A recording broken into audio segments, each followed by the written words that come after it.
Catechism. And now, your host, Jim Havens. It is great to be back with you on The Simple Truth, where we proclaim the life-giving reality of Jesus and his Catholic Church.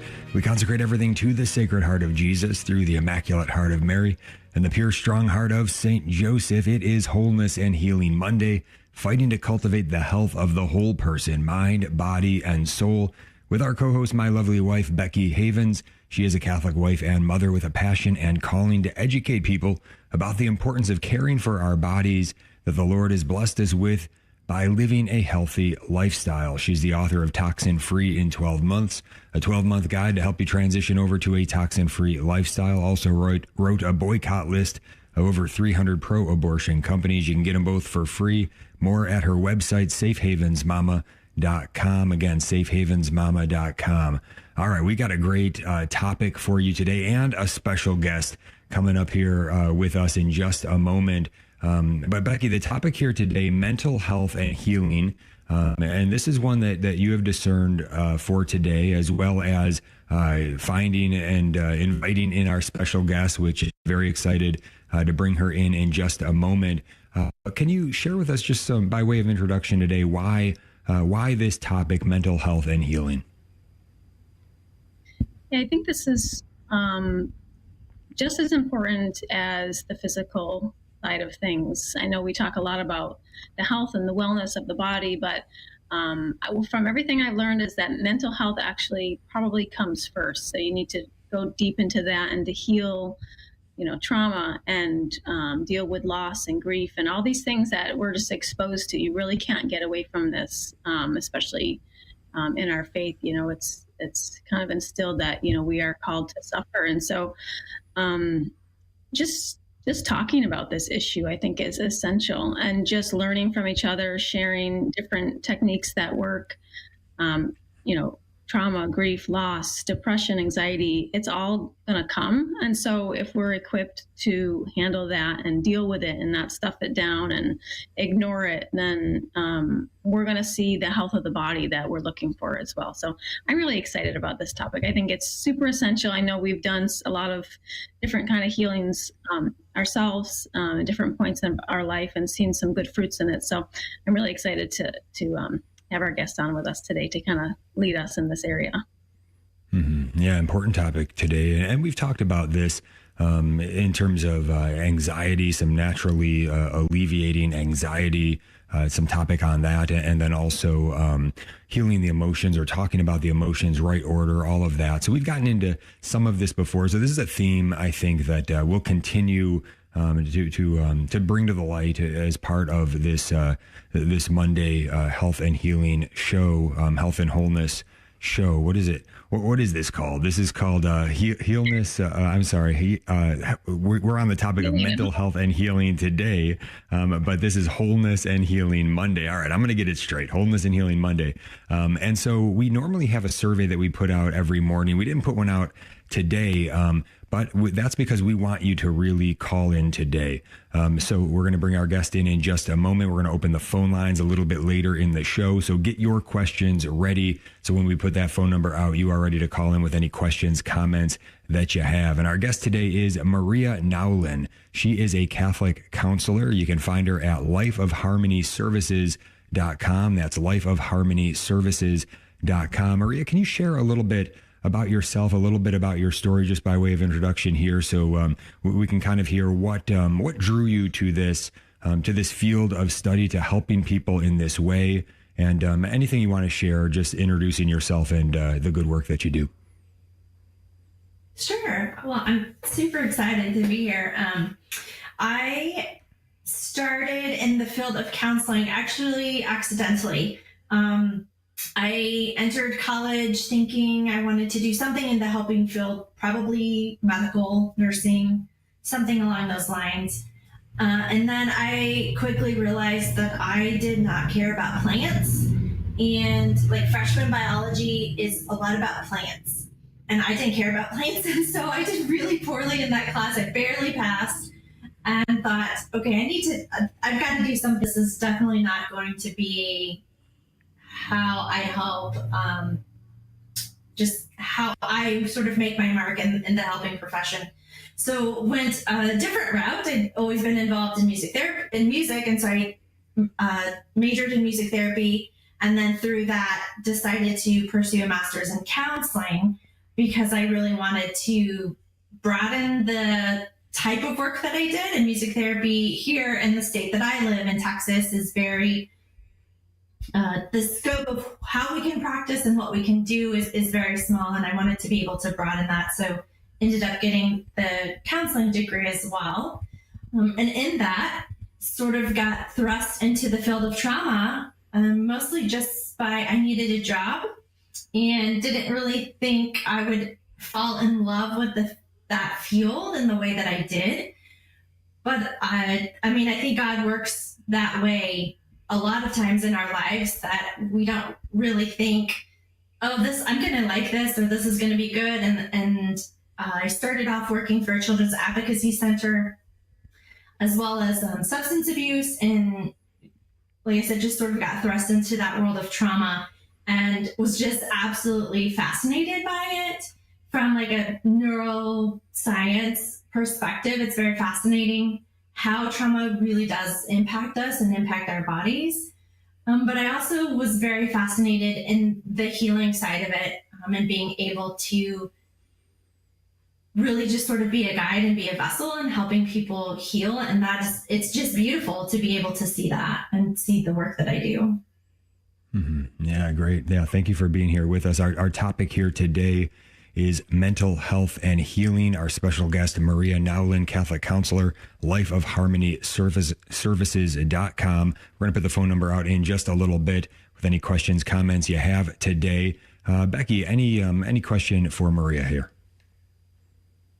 Yeah, I saw, as I read up a little bit on your website, that's like all the different ways that you help people, the different topics. And some of those are maternal mental health, trauma, PTSD, play therapy, depression, anxiety, grief loss, parenting, perinatal and postpartum issues.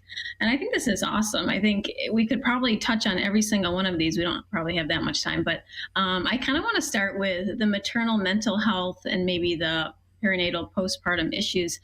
In my mind, that kind of stood out because I've had 5 kids, and I'm just have a lot of mom friends, and I kind of didn't really even know what that meant. I didn't know there was even something that could help women, and I don't know why it would help women. So I couldn't really think of it, and I'm like, this is interesting because I'm sure there's a lot of different ways that this would be helpful to women regarding maternal mental health. I mean, they go through a whole slew of things, and I mean, within that, then they can go through like extreme mood disorders and then grief and loss. So I'd love to hear a little bit more on how you kind of got into that and who that would benefit, if you don't mind sharing a little on that.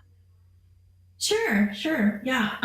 I definitely sort of got into that realm as well because I'm a mother, and I myself struggled with postpartum depression and postpartum anxiety.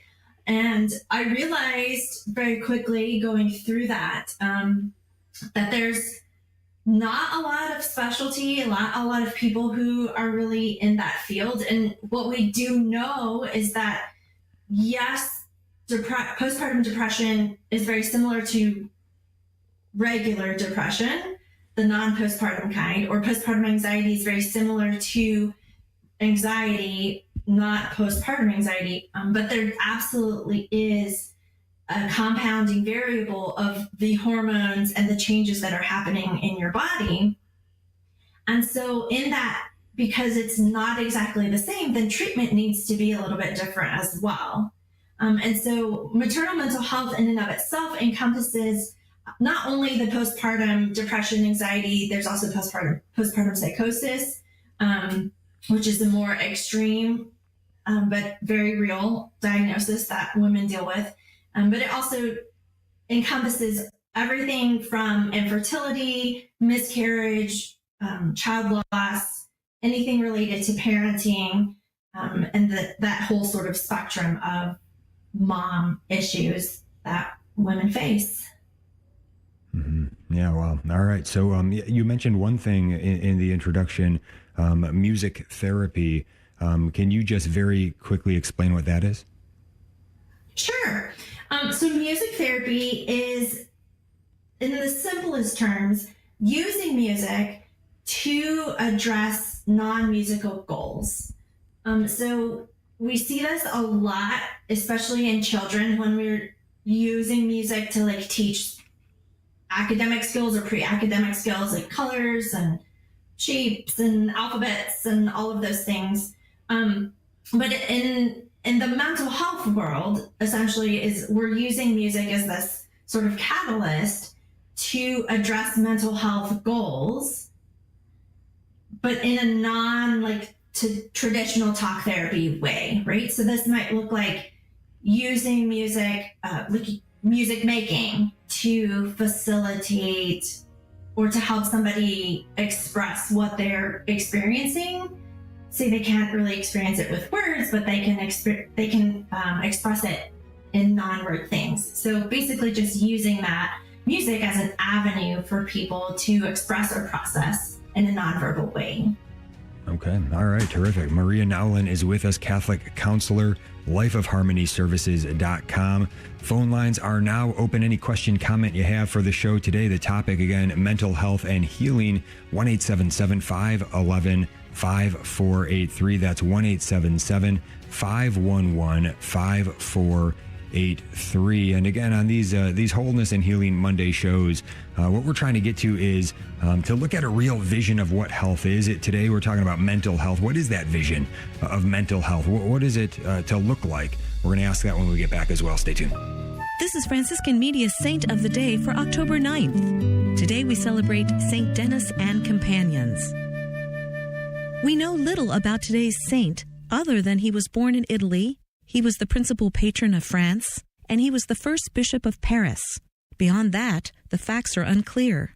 The best hypothesis is that around the year 250, Denis and several other missionaries were sent by the Pope to evangelize Gaul, which includes modern-day France.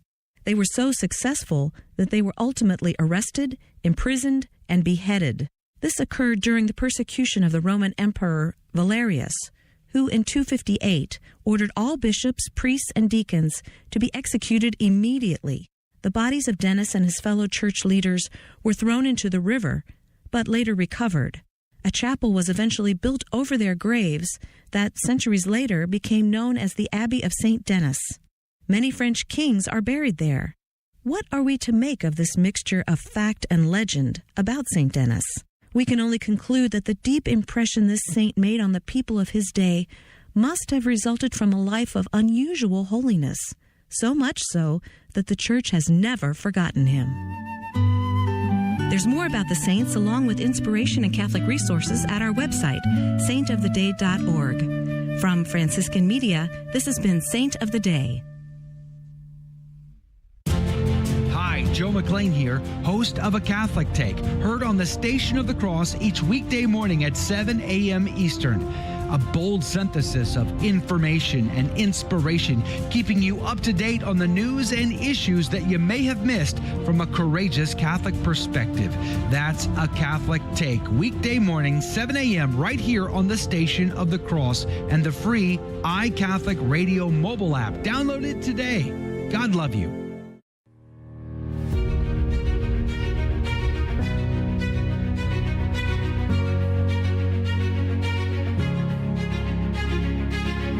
Welcome back to The Simple Truth. Jim and Becky Havens here. The topic today, mental health and healing on this Wholeness and Healing Monday. Again, the vision that we go with here is that we want to get to a vision of health for the whole person, mind, body, and soul, and then also considering attacks that are coming against us, ailments that afflict us, that there is a need for healing and strengthening. And so looking at all of that. So today in particular, talking about some of the traumas that can be inflicted and how we are to navigate that and what the effects are and how that affects the health of the mind. Really, the mental health is what we're talking about primarily today. But as we know, this is a body-soul unity. So this is affecting the entire person. Trauma is affecting our bodies. It's affecting our souls. There's a way, though, to navigate this. And so we always want to land on faithfulness, a real understanding of reality to help us to be able to navigate all of these things well. and ultimately to understand, like, we are on a pilgrimage, an earthly pilgrimage to heaven, and we want to get there. We want to get to that heavenly homeland that we're called to, and we want to live the life that we're called to all the way from here until then, being faithful. So today, talking about mental health and healing. Perhaps this hits you right where you need to hear some good stuff today. And so we've got a great guest here to help us navigate all of it. Her name is Maria Nowlin. She's a Catholic counselor, and you can find more about her at lifeofharmonyservices.com. Phone lines are open. Any question that you might have on this topic today, 1-877-511-5483. That's 1-877-511-5483. Becky, why don't you go ahead and lead off first question for this segment? Sure. So I just want to talk a little bit about Catholic teaching in relation to therapy. I know it's very difficult for people to find Catholic therapists, especially ones that can be trusted, that are in union with our faith. And you can even find a Catholic therapist that might lead you astray in several ways. So I know as Catholics, we also have to be really careful about different techniques that are out there. You know, it's something as like Reiki. I'm not even sure how to pronounce that. Sometimes that's shared by therapists and how you can heal in different ways. But you know, most Catholics know that, you know, we probably shouldn't go near that. So can you just elaborate on different techniques that are like in union with our faith, and how to go about finding a Catholic therapist? Sure. So in the, like, specifically in the trauma world, when we're talking about therapy, the ones that are like super common right now is EMDR, and brain spotting is super popular depending on the area of the country you're in. There's also a couple of other ones there's trauma-focused cognitive behavioral therapy. TAP is like a pretty old school one, but still widely used. Somatic experiencing, and polyvagal theory as well. And essentially, when you're searching for a therapist, when I always tell my clients, like, the first like session or two is really about getting to know the therapist, because the primary reason that therapy works is because of the therapeutic alliance, meaning the person feels comfortable and feels safe with the therapist. So it's okay for you as the client to come in and ask questions about how that therapist approaches therapy. How do they view people and change? How do they view religion or spirituality? Some therapists will not touch on religion or spirituality at all. Some incorporate it as much as the client requests it to be incorporated, and some very overtly use it in their therapy sessions. But you as the client have every right to ask whatever questions you need to make sure that you feel comfortable with the therapist. In regards to the types of therapy, most types of therapy are pretty, they aren't hinged in any sort of religious philosophy or theology. How it's used by the therapist obviously can be problematic. If somebody is perhaps Hindu and bringing in Hindu beliefs into how they're approaching therapy, right? Obviously, that's going to be in direct conflict with our beliefs as Catholics. But in and of themselves, the modalities of therapy like EMDR, TFCBT, brain spotting, all of those things are not inherently bad or against Catholic teaching. In fact, there's nothing in the most popular types of therapy that is in direct conflict with Catholic teaching. Yeah, thank you for that. So it's something like Reiki or whatever, these new age practices, some of those things, because they're actually calling upon evil spirits, false gods and things like that. That's what would put those sorts of things out of bounds. But in terms of just some of the other modes, the other ways, methods that folks might be using out there in terms of therapy. So it depends how they're being used. And let me ask it this way, because I think this is fascinating. Father Ripperger, he often, I've heard him, he's got some great talks out there about psychology. I mean, he's got this big 3-volume set on the psychological science of things, and pretty awesome. Now, he's a Thomist, and so he's saying, look, one of the questions you ought to ask if you're going to go see a therapist is to make sure that they have a good grounding in understanding human nature based on the teachings of St. Thomas Aquinas, which is basically just a way to say, look, there is a worldview that the therapist is coming in with, just like any doctor would be coming in with. A doctor of the body, they have a certain sense of the science of anatomy and how things actually work. And the same is true in psychology. There's a way that we actually work. And as Catholics, if we're really grounded in a Catholic understanding of the human person, then we actually understand the reality of how we work more than anybody else of any other worldview. We're going to understand that reality far better. And so if you want to be healed, whatever your faith background is, you'd be wise to go to a Catholic counselor or a Catholic therapist, because they understand human nature better. They're going to understand how things work better, and they'll be better suited to be able to help you. Anything that you want to share just in terms of that overall worldview and the overall vision of mental health that you would have as a Catholic counselor that perhaps a non-Catholic counselor wouldn't have? Sure. Yeah.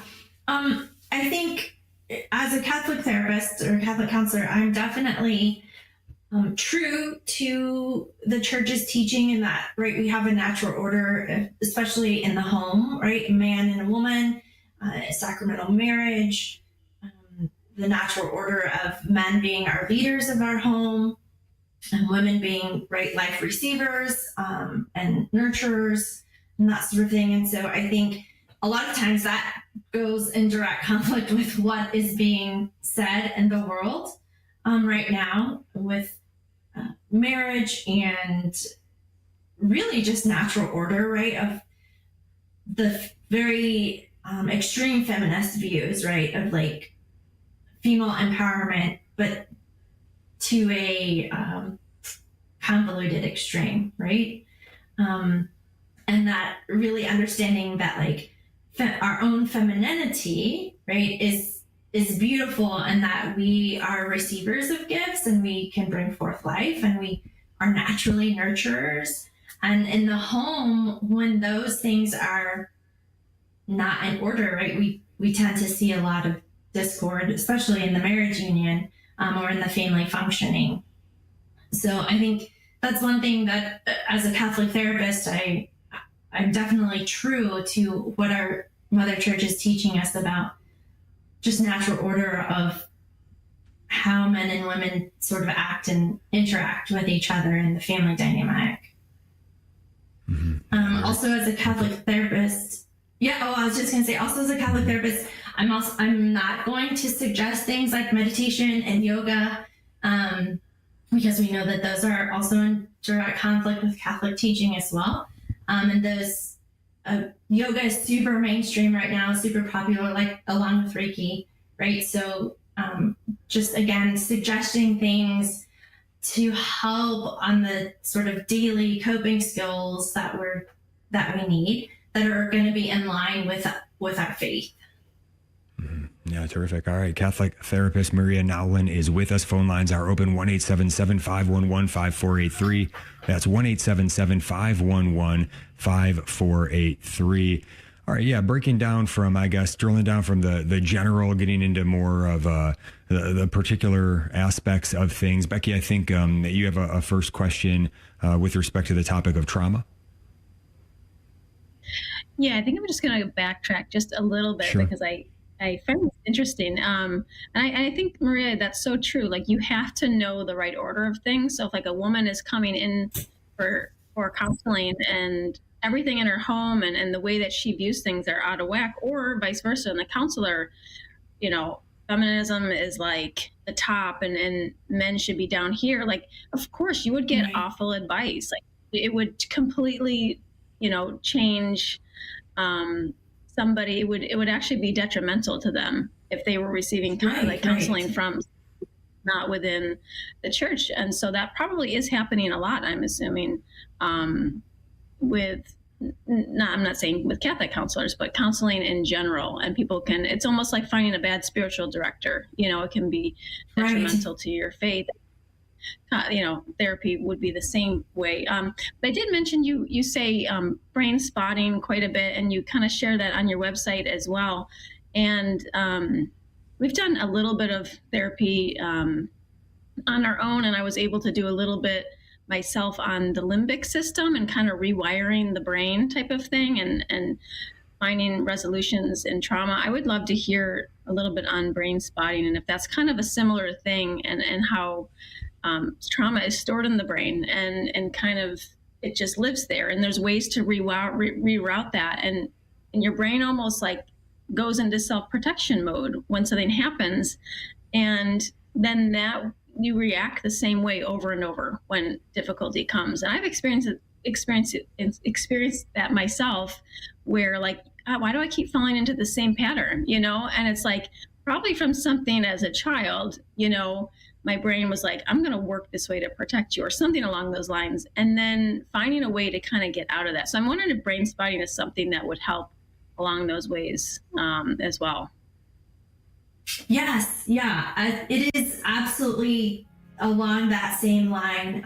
We know we know trauma is stored in our limbic system, and brain spotting is just that. It's a way to tap into our limbic system to help, like you said, help rewire those traumas so that we can process them in different ways. Okay, wonderful. Yes, Maria Nowlin is with us, Catholic therapist, lifeofharmonyservices.com. Your chance to get a call in right now, 1-877-511-5483. Any question you might have on our topic today, mental health and healing, any aspect of that we're talking about already, or anything else that you might be wondering about, 1-877-511-5483. And we've got a lot more to dive into when we get back, talking more about trauma, more about healing, and a lot of good stuff to go. Stay tuned. This is Life News Radio. I'm Jim Anderson. Children are receiving hormone replacement therapy with very brief consultation at some abortion industry outlets. The cases take even advocates of gender ideation by surprise. An Oregon professor for years has been facilitating gender transitions, and even she is surprised at the dangerous shortcuts taken with young patients. Pro-life advocates in Texas, Indiana, and Ohio are boasting lower abortion numbers because of abortion restrictions. Texas is seeing tens of thousands of new lives saved from abortion. Shorter lived restrictions in Indiana and Ohio are also seeing results. Ohio numbers help bring home what is at stake in Ohio's abortion referendum election next month. This is Life News Radio. The view, the accurate view of the human person, changes everything. The news you hear and see pertaining to the human person has the power to inform or misinform your opinions and what you do with the gift of life and what you allow your government to do. It's why we at this station offer news on the life issue. We hope you carefully assess what you hear, read, and view. The U.S. Supreme Court is taking on an appeal from the Biden administration FDA of chemical abortion pill court rulings. Two lower courts have created a series of restrictions on chemical abortion opposed by the abortion industry. A UK mother was told her child would tragically die at birth. That happened, but mom says her refusal of abortion led to medical coercion and partial medical abandonment during her pregnancy. And a parish pro-life display was vandalized Tuesday near St. Louis, Missouri. However, with a little work, the vandalism may create a more potent teaching tool for parishioners. For pro-life headlines delivered to your email address daily, sign up at lifenews.com. This has been Life News Radio.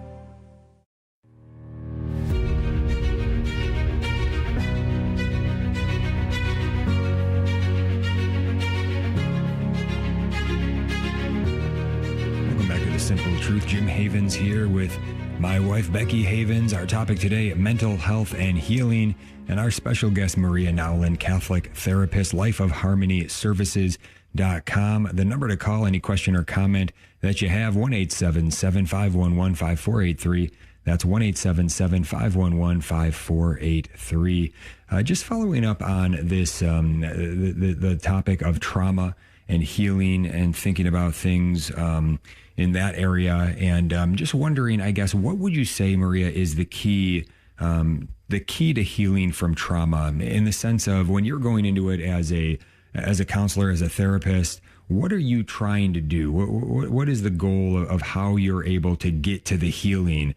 What's the main thing that needs to happen for that trauma to get rightly processed and for the healing to occur? And so really, how can we understand that so that perhaps, maybe we might have some trauma, but not have the opportunity to get to a good, solid Catholic therapist or counselor, but just understanding the key of what we want to try to do in our own minds and hearts in terms of trying to figure out how we rightly process this and heal from it. What advice can you give us? Sure. I think it's twofold in that we know that when we experience trauma, it stores in our limbic system, it rewires how our brain is working. And a big part of that is essentially our nervous system gets left in this amped up state. So we are hyper aware of what is going on. Small inconveniences feel like huge, mountains that we're trying to move. Because our nervous system is it's amped up, right? We've got this cortisol and it's just flooding our system. The adrenaline is flooding our system. And so from that perspective, we want to look at calming down the nervous system. And that happens through a lot of just like grounding things, and being aware of how am I interacting with the world, and how am I interacting with people? And is this like my baseline, or am I actually I'm amped up, and so everything is like this crisis, even though it may not actually be a crisis, right? So just looking at calming that nervous system down. We do this through grounding techniques. We do this through sensory, like just being aware of our senses. There's a lot of sort of simple sensory techniques that you can do, such as like, okay, for the next 30 seconds, I'm going to touch as many different textures as I possibly can, and really paying attention to the sensory input that I'm receiving, right? So on that level, right, we want to just calm our nervous system back down. And that allows us to interact with people and to interact in our world in just a calmer place where not everything is life and death crisis. Everything, I'm trying to move mountains, right? The other component of trauma is that trauma is essentially feeling a complete loss of control. And so it's looking at ways that we can sort of regain control over our bodies and our minds, and not being so caught up in the things we can't control, because we can't control other people. We can't necessarily control nature, but we can sort of control, how do I react to this? How do I respond to these things?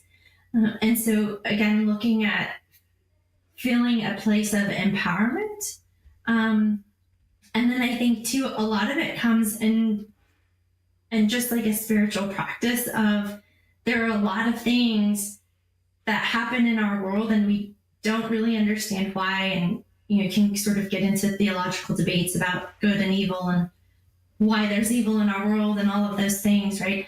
But a lot of it comes too from just our faith of understanding that there's something bigger out there. There's something bigger than us, and we have faith and we believe in that, and we believe in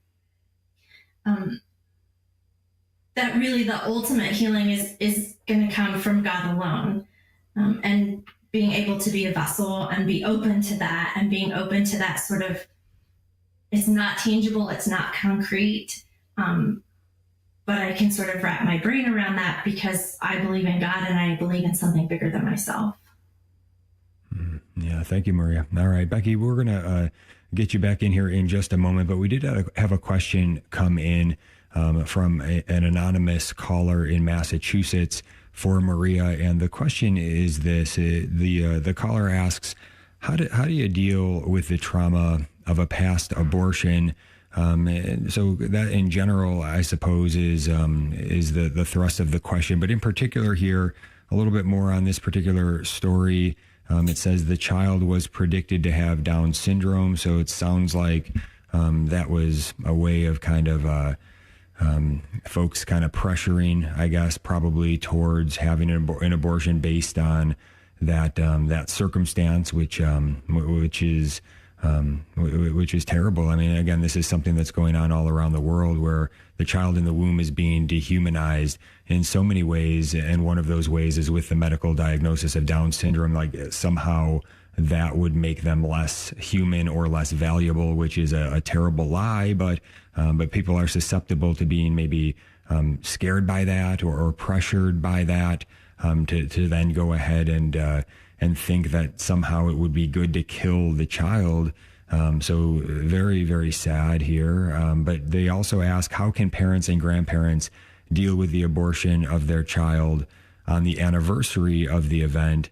What avenues can they pursue to help elevate any possible PTSD they may have, and to help elevate? I'm not really sure what they mean by that, but they're saying here they tried moving locations, and that did not help to keep their mind off of it. So they're trying to change their own circumstances to try to figure it out. But it sounds like they're finding that they're carrying this with them.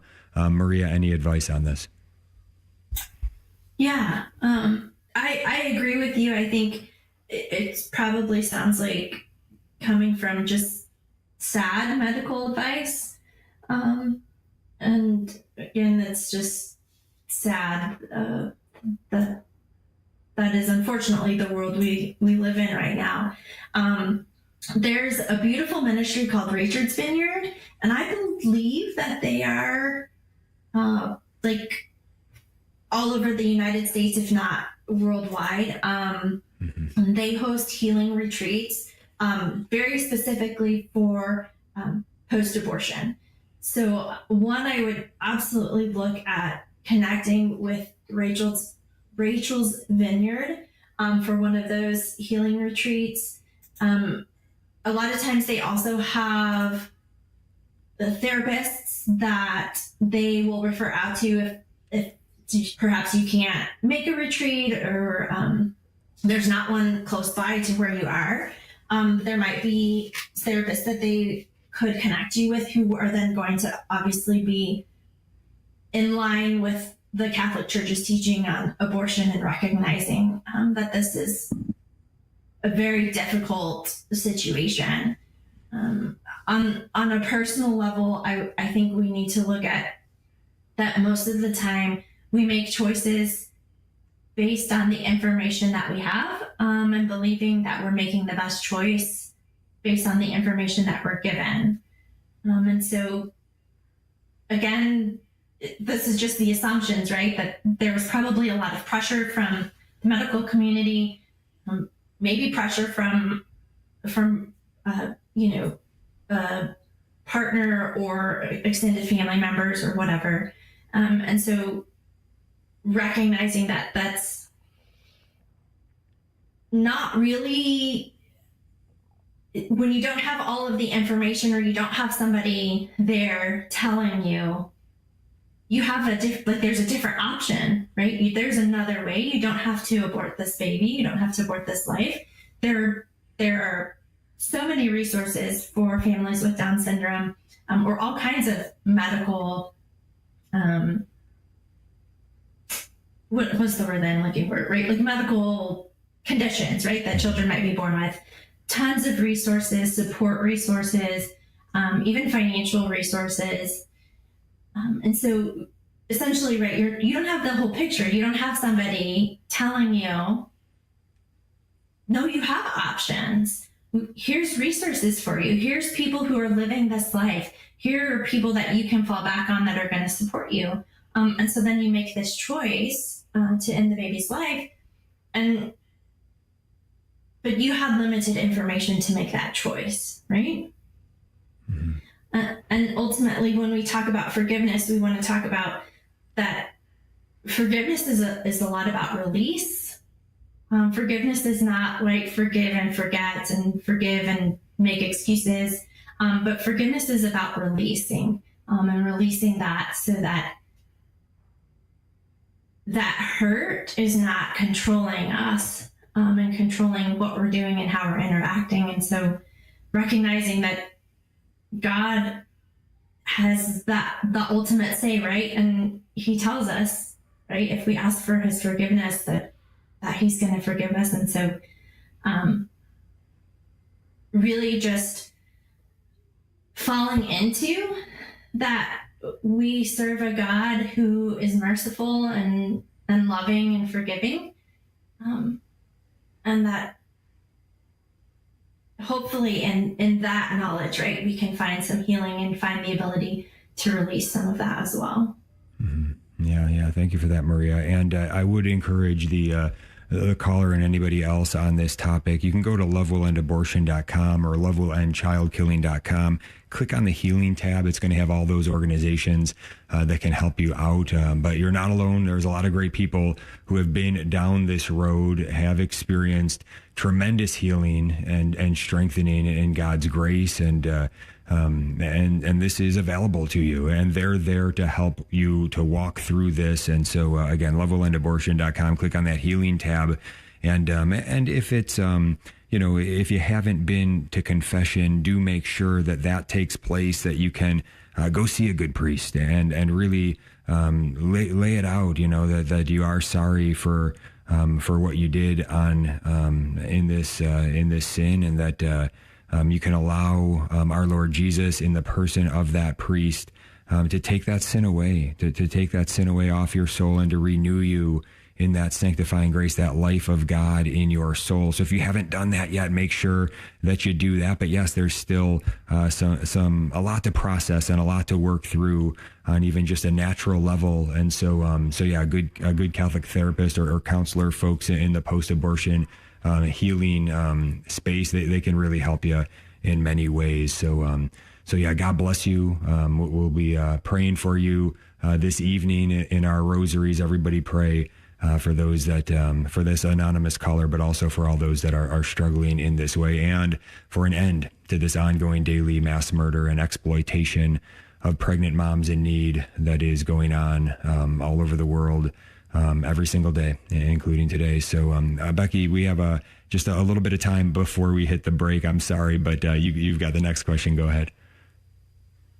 No, that was so good, and I appreciate the caller who called in to be able to even ask that question. That's like the first step, and help me. You know what I mean? Like, where do I go from here? I know I've been there in many different situations. Like, I don't even know where to go. Like, help me. And that kind of ties in with my next question is, how would somebody really know that trauma is affecting them?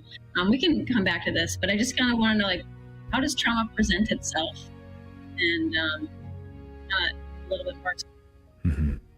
Yes, yeah, we'll be back with that question. We'll have Becky ask it in exactly how she wants to put it across to Maria as soon as we get back, and also an opportunity for you to call in. Last chance to call in as we have our final segment coming up. 1-877-511-5483. That's 1-877-511-5483. So much to cover with respect to this topic. So again, great opportunity right now. If there's something in particular you really want to hear about when it comes to mental health and healing, the only way to make sure we get to it is if you call in and ask it. 1-877-511-5483. We'll be right back. Stay tuned.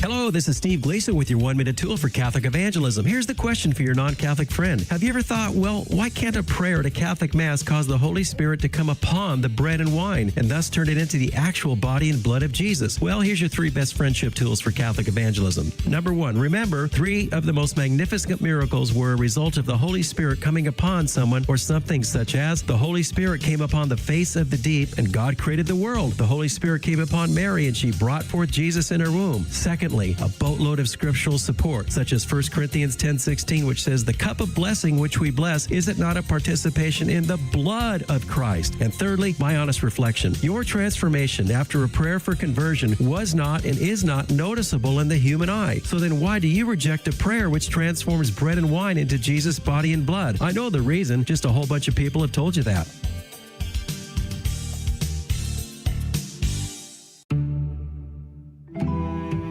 Please join us in a prayer to our guardian angel. In the name of the Father, and of the Son, and of the Holy Spirit, amen. O holy guardian angel, take care of our soul and body. Enlighten our mind that we may know the Lord better and love him with all our heart. Help us in our prayers so that we may not give in to distractions. Assist us with your advice so that we may see the good and carry it out with generosity. Defend us from the insidious snares of the enemy and sustain us in temptations that we may always be victorious. Remedy our coldness in our worship of the Lord. Cease not to protect us until you have brought us into paradise, where we will praise our good God together for all eternity. Amen.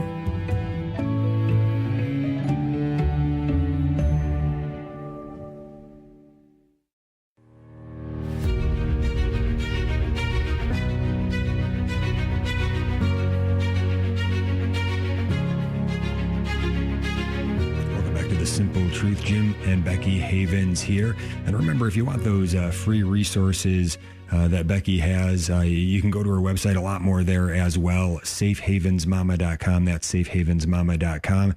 And our guest today, Maria Nowlin, Catholic counselor, a lot of good there on her website as well, lifeofharmonyservices.com, lifeofharmonyservices.com. Go ahead, Becky.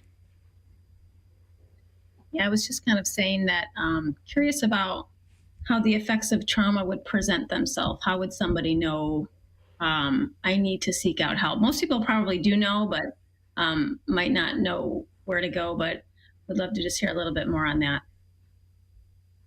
Sure. So I think that one of the big things to remember about trauma is that it is stored in our brain and it is stored in our body. And even if we sort of tell ourselves like, oh, it's fine, I'm over it, I'm over those things, we are still absolutely going to feel the effects of that. There's this beautiful study done, it's called the ACE study, and it's particularly looking at childhood traumas. But what the study basically says is that when you have, it's called adverse childhood experiences, right? ACE is that when you have these traumas, it starts changing our DNA. We are more likely to experience significant medical difficulties, such as like autoimmune disorders, heart disease, and then like on the mental health realm, like substance abuse or addictions, higher rates of depression, anxiety, all of those things. So it's, even though we can sort of force ourselves to be like, oh, it's good, I'm fine, our bodies are going to feel it, because it can actually change our DNA. So a lot of times this looks like medical things that perhaps a doctor or a physician cannot give you a reason for it, right? So